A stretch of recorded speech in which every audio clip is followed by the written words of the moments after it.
Going on, everybody, and welcome to the Coach Harper podcast. It's not the Coach Harper podcast. It's the Speed to Dominate podcast. Maybe I should change the name to the Coach Harper podcast because that just seems like it fits. But no, it's going to be the Speed to Dominate podcast. Man, every week I almost forget the name of my podcast. But don't worry about that. We're going to get it right. You guys know where you are, and welcome. Today's podcast, guys, we're going to be talking about the hidden costs of running improperly or not running correctly, because there are some hidden costs to this, and they may be bigger than what you think, right? So we're going to dive into that. I'm not going to be here too long. I know I say that every week, but this time is for real because I've got some major things to do today. It's just a long day. Can I be real with you guys? It's going to be a long day today. So this is going to be a long week because I got stuff to do all week. I've got good thing is that we've got a lot of virtual trainings going on. So we got a lot of virtual trainings this week, and we're going to be adding more people. So, go down in the description, fill out the application if you want some virtual training for your youth athlete 1-to-1. So that's available too. I know, shameless plug early in the morning, early here, early in the podcast, but it's okay. So just a long week, but anyway, not going to be here for you too long. We're going to talk about the hidden costs of bad running form or running improperly. Because this can be a thing that's going to hinder your kids from one, actually going faster, and then some other costs that associated with that you really want to kind of shy away from or stay away from here. Okay, so let's jump into this. And one of the first things that I want to say to you guys is that it's not a lack of effort that's keeping your kids from running faster. Okay, it's not a lack of effort. Like a lot of you, and I say this a lot of you go out and you do sleds and you do hills and you do all the things, the cone drills, parachutes, all the different type of things. In fact, I got a video, and I meant to put it out on my Instagram at the Coach Harper for those who don't know, where these kids are in. It's this hurricane in Florida, and these kids, and I understood they were doing it for fun, but the caption said kids in Florida are different because they were out in the hurricane with a parachute and running. And I'm like, everybody's form looks really, really bad, and it's not really helping them. Okay. So it's not the lack of effort. It's not all of the things that you guys are doing, because you're doing those things. You're doing the sleds and the hills and all of that stuff. Now, am I saying those things are wrong? No, I'm not saying that those things are wrong to do, but they are wrong. They're going to be out of order. I always say it's not incorrect. It's just incomplete. All right, because there are things that come before that, which we're going to talk about here in a second. So it's not their effort. It's literally the way that they run. The way that they run is the thing that's holding them back. And again, it doesn't just cost them speed. It costs them way more than that. Okay, so like I say, I'm going to break down the three biggest hidden costs that you're going to face, that the parents and coaches are going to face when they don't fix the way that the kids run. All right. So I got a really good example of this. I had an athlete who was doing all of the things. In fact, he's in my 1-to-1 virtual speed program, which you can apply for down below. He's in my 1-to-1 virtual speed program, and he was doing all things with his dad. His dad, we got on the phone, we talked about, kind of what problems he was having. And he's like, we've been doing all the things. I've been doing cone drills. We've been doing, sleds and parachutes and things like that, and plyometrics, box jumping on boxes and things like that. And he's like, man, it just seems like it's just not getting faster. It's like, in fact, it seems like he's actually slowing down a little bit. And that's what I explained to him. I was like, how much work have you been doing with the actual form? Like, how much work have you been doing with his running form? And he's like, well, we haven't done anything. And I said, okay, so of course, long story short, I explained the program. Dad jumped into the program. We got the kid in the program. All right, cool. So it's 30 days later, guys, this kid has dropped a whole second off of his time in his 50-yard time, because we do 40s and we do 50s to test. And so he dropped a whole second in less than 30 days. And the dad was like, man, this is amazing. Like we did this and we didn't even do any speed work. We hadn't pulled a sled, we hadn't lifted a weight, we haven't done any hill runs, we hadn't did any box jumps, we haven't done any of that stuff. We simply just worked on his running form, teaching him how to run properly. And once we did that, guys, he literally got faster in less than 30 days, right? And this is the power of actually learning how to run properly. Okay? This is that power, that hidden power that every kid has inside of them. And in fact, every kid has this literally in them. And every kid can do this, and it's not going to take them a long time to get faster, because the misconception is, oh, it takes months. Oh, it takes years. Oh, they got to grow and grow into their body. Like, no, they don't. Like, we can literally do this in weeks. Like, I've had people get faster in just 2 weeks just because they simply worked on their form. Now, let me tell you why this works, okay? This works because what happens when you run inefficiently, when you run incorrectly, when they don't run properly, whichever one you want to say, what happens is they start running and they are running incorrectly, which is inefficient. And because it's inefficient, they have what we call power leaks, or what I like to call power leaks. So as they're running, they're doing movements that they don't need. They're doing extra movements, right? And then that's taken away from their power. So we need to condense those movements down into only the movements that they need to do. All right, that's AKA running properly, right? Only to those things that they need to do. And once they do the things that they need to do, then you'll start seeing them get faster, because they are now putting the power back into their running, right? The power that they're losing because they're doing inefficient movements or wasted movements. We can say it like that, wasted movements. Because of those wasted movements, now we're not wasting our movements, and we're putting everything that we have into going the right way. And I say this all the time, guys, and I'll continue to say it. It's like being in a vehicle and putting a lot of pressure, as much pressure as you want, as much pressure as you can on the brake when you're trying to get the car to move forward. You can put as much pressure on that brake as you want. That car is not going to go anywhere, okay? Unless you're on a hill or somebody pushes it and brake, right? Besides all that, you can put a lot of pressure on the brake, as much pressure as you want. That car's not going to go anywhere. You can put all of your weight, all of your power, all of your might onto that brake, and that car's not going to go anywhere, okay? But if you take your foot off the brake and you lightly touch on the gas, just lightly, that car's going to go way further than it would if you were pushing all your weight on that brake. All right, this works the same exact way.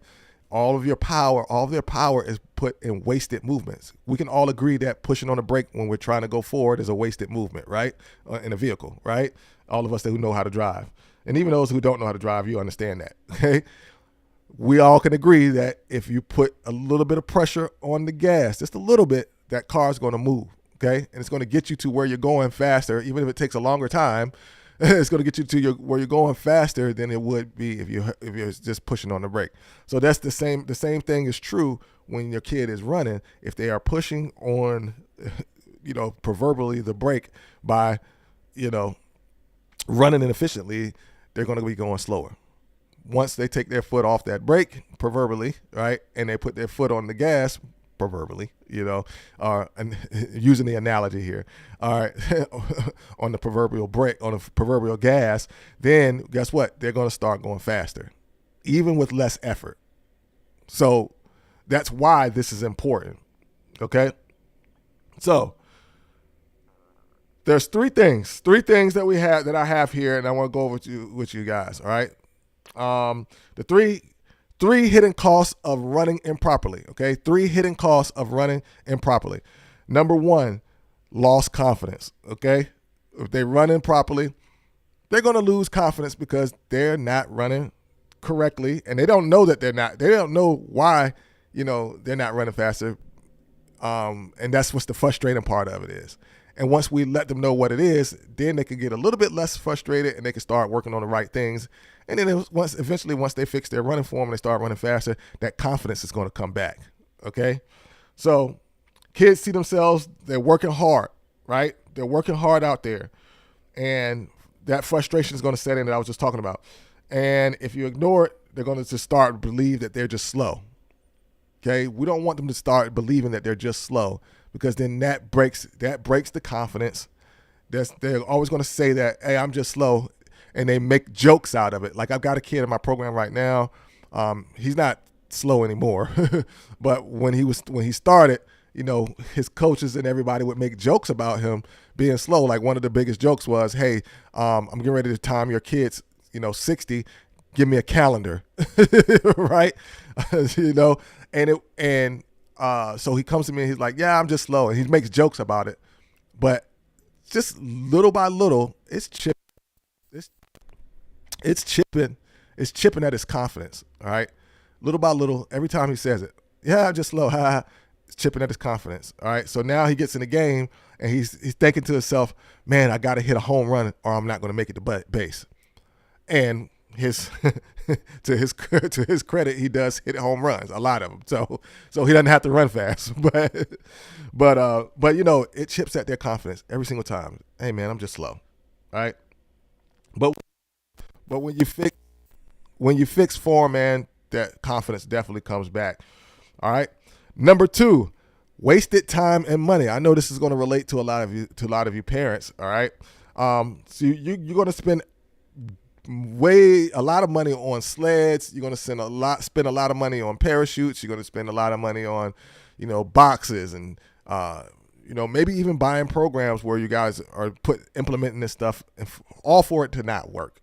And I know that's frustrating as a parent, as a consumer. It's not even just a parent, but as a consumer, to buy something and it doesn't work. Have you ever been to Amazon, went to Amazon, and I don't want to make a company seem like they're bad, but go to Amazon or something like that, and you order something and you get it and it doesn't work, how frustrated you are. Okay. So I understand, I understand how frustrating it can be to have something and pay for something and it doesn't work. Right. So if you don't fix this, guys, it's going to keep getting ignored. Then you're going to keep investing, trying to find the next thing. And then you're still going to end up with stuff that doesn't work until you find someone who knows exactly what they're doing, who's done this for 16 years. Sound like anyone you know? But yeah, we want to close that gap, man. We want to close that gap here. And the way to close it, guys, a way to bridge it from your kids being good and moving them to elite is that speed. And then the way to get that speed, guys, is to teach them how to run properly. All right, so it's moving on to number 3. And this is probably one of the biggest ones, okay? The biggest ones, increased risk of injury, all right?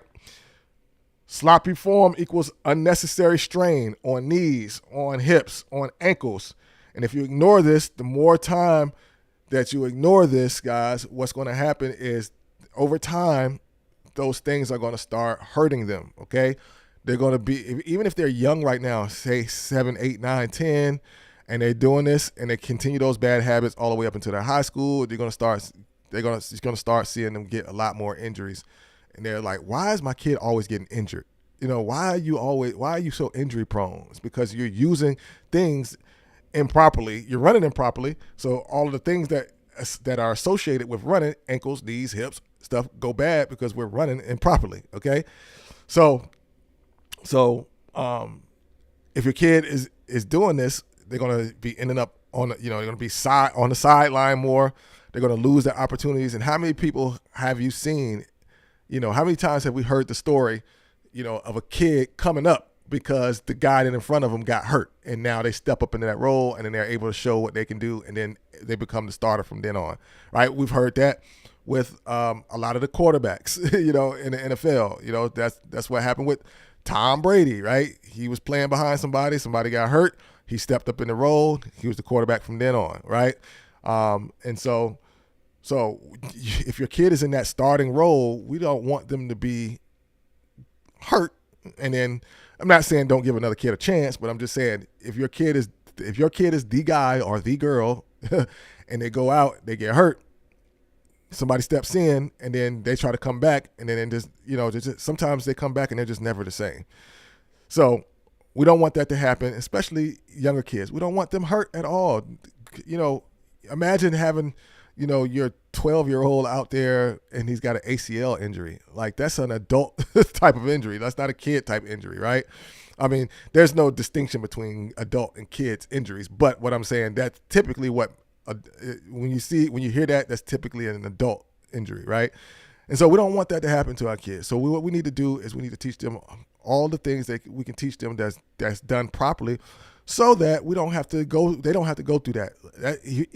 If that's running properly, if that's lifting weights, right? Because lifting weights, we think lifting weights and doing strength is to get stronger, which that is part of it. But one of the main reasons why we lift and we do that so we can get our muscles stronger is so that we prevent injuries, all right? One of the reasons why we stretch, we think, is to loosen up. It is, for some part of it is, yes, we're loosening up when we're stretching. But another reason why we're stretching is so we prevent injury, all right? For example, we do, remember, for those who are old enough to remember, V, sit, and reach. Remember, we used to sit down with our legs in a V and we'll reach and see how far we can go. Imagine if you could go all the way down to your toes. And let's say you're playing football, kids playing football, they land on their butt, somebody lands on their back, they have to go, their back goes down in the V, sit, and reach position. They tear something if they're not flexible, right? If they're flexible, they can do it and be down there, and like, it's not a problem for them because they're flexible, right? So that's what we're talking about. Improper mechanics is going to help prevent those type of injuries. All right. So imagine your kid out there running faster, smoother, and with more confidence, without wasting all that time. Okay. You don't have to do a bunch of workouts. See, that's another thing. Parents think they got to do all of these workouts. They got to do all these crazy things. You don't have to do all those things, and you only need about 3 times a week for about 20 minutes to work on proper running, and your kids will get faster, guys. I promise you. I do this every single month with my one-to-one people. But listen, if you want a way to fix this, and you want to fix this now, and you don't want your kids to be injured, you don't want to keep wasting money, and you don't want them to lose confidence. You want to build confidence. You want to save some money. You want something that actually is going to work. That's why I built my Speed Form Fixer system. It's the exact program I use with my high ticket athletes that I've been working with for the last couple of months here. I just reopened it back in last month. Okay, so it's now available for you to use at home. The same things that I've been teaching them, you can use this at home now. You can get it. It's only $27. If you want to stop wasting time, you want to see real results, you can click the link down in the description and you can grab that today and you can start fixing your kids' form today. Okay. So go down to the link in the description. You can start working on that ASAP. It comes directly to your phone, to your tablet, right to your email. So you can access the actual system. Okay. And it's simple. All you need is 3 times a week, 20 minutes each time, 1 hour a week, and your kid can get faster in 30 days or less if you do exactly what this program tells you to do. Okay. So that's it for me, guys. Thank you for coming in. Thank you for listening. Hit the like button, share, do all of the YouTube things if you're listening to this or watching this on YouTube. If you are listening back on one of the podcast platforms, go down to the description under the show notes and all those things, and you can get all of that. So listen, remember that everything you do today affects your future. So remember, tomorrow, I'm Coach Harper, and I will talk to you next time.